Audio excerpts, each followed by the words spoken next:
Hi, Mike Brinley, auctioneer. Had the question several years ago, actually. An auctioneer asked me at a convention somewhere out west, and he said, "Hey, Mike, I do with reserve auctions with a stated minimum bid." And I said, "Well, good for you, but that's a good way to do it rather than not disclosing it." And we'll probably discuss that somewhere else. Anyway, he said, can the minimum bid be too low?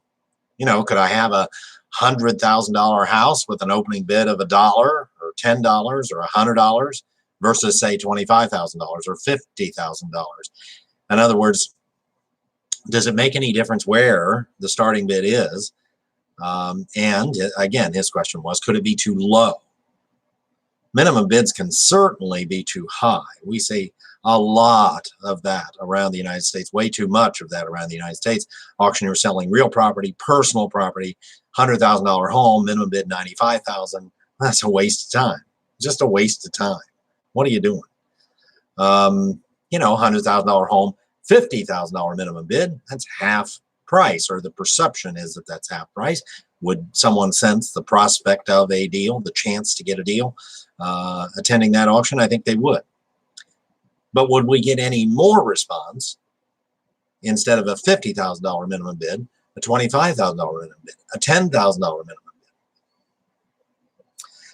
I'm not sure once you reach a point where people say the minimum bid's academic, that there's really any other benefit to lowering the bid any more. In other words, again, $100,000 home, $50,000 minimum bid. Is that enough to get people there? Is that enough to get a sufficient crowd? Does that tell anyone there's not a chance to get a deal? I don't think so. So I think that minimum bid's probably low enough, and no need to make it any lower. Would an auctioneer gain any benefit from moving it from say 50,000 to 40,000 or 30,000 or 20,000? I doubt it. And otherwise, here's a thought. If I've got this $100,000 home with a $50,000 minimum bid, and another auctioneer the same day down the road, down the street, has a $100,000 home with a $10,000 minimum bid, what might the public perceive? Well, they might perceive that that $100,000 home with a $50,000 minimum bid is actually worth more than the $100,000 home thought to be a $100,000 home with a $10,000 minimum bid. Maybe something's wrong with that. Why is that minimum bid so low? Goodness, there must be something wrong with that. I think you run that risk with a minimum bid or starting bid, if you will, that is way lower than perception of value. Now, of course, you want to maximize attendance, you want to maximize interest. Put right at the top of that ad, absolute. What's that do? What's that message? Sells to the high bidder. There's no minimum, there's no reserve. Whatever brings it brings. And I'm really not putting a dollar amount on it. $100,000 home selling absolute. You going to come to that auction? You are. $100,000 home with a $50,000 minimum bid. You're going to come to that auction? You probably will. At some point, a low minimum bid, a small fraction of the value, perceived value, serves the same purpose as absolute. In fact, maybe absolute sends a better message than a really low minimum bid, because the really low minimum bid might suggest something's wrong, something's up. So here's my take. Here's my suggestion. We've used for years the 2/3, rounding up 70%. In other words, I'm selling a $100 bill, minimum bid above 70%, above 2/3 of $100, probably not going to have much interest. Once you reach 70% or 2/3, that's probably the threshold where people start to say, I might check that auction out.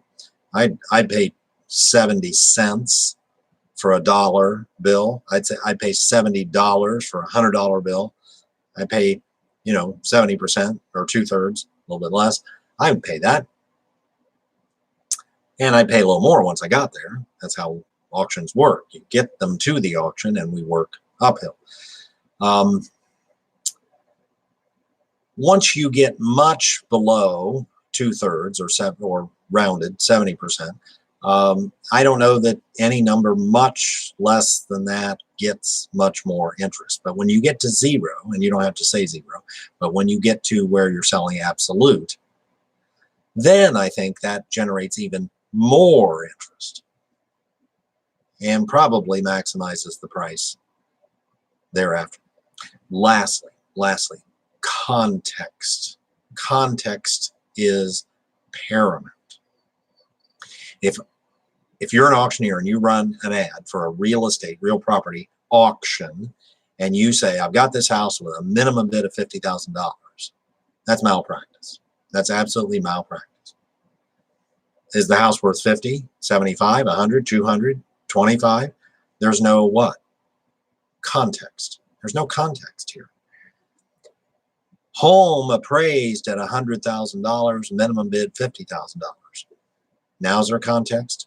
There's context. Oh, that's half price. I better check that out. Absolute, not necessarily required to give context, but I don't think it hurts. I don't think it would hurt to say home appraised for $100,000, selling absolute to the high bidder. Some auctioneers will argue, well, once you put an appraised value or a number on it, you cap the bidding. The bidders won't go past that. I think there's maybe a slight risk of that. I don't think there's overwhelming evidence. People stop at that number.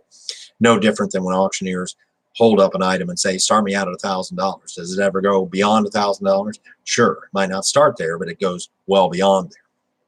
So that capping, suggesting the bidders will then say, well, it must not be worth any more than that. I don't think that holds water. Can the minimum bid be too low? I think the answer to that is yes. Here's what I would do. Get it around 2/3, 70% or a little less and go, or sell it absolute. Mike Brantley, Auctioneer. Pleasure to be with you today. Other videos on the same page, others forthcoming. Have a great day. Stay safe.